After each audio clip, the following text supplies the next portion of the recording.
नमस्कार मित्रांनो, आजचा अभंग आहे नये जरी तुझ मधुर उत्तर, दिदला सुस्वर नाही देवे. नाही तयाविन भुकेला विठ्ठल, येईल तैसा बोल रामकृष्णा. देवापाशी मागे आवडीची भक्ती, विश्वासेंशी प्रीती भाव बळे.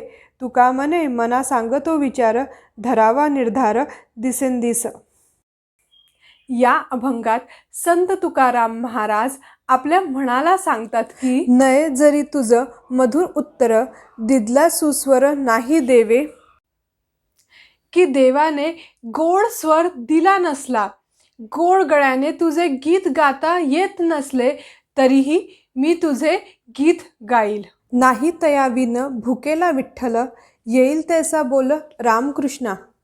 विठ्ठल त्या वाचून भुकेला नाही, जसं जमेल तसं रामकृष्ण हे मंत्र जप. देवापाशी मागे आवडीची भक्ती, विश्वासेंशी प्रीती भाव बळे. श्रद्धेने व निष्ठेच्या बळाने प्रेमाने देवाची भक्तिपूर्ण आळवणी कर. तुका म्हणे मना सांगतो विचार, धरावा निर्धार दिसेंदिस. तुकाराम महाराज मनाला असे सांगतात की तू रामकृष्ण या नाम जपाचा दिवसेंदिवस निर्धार कर. जय हरी विठ्ठल.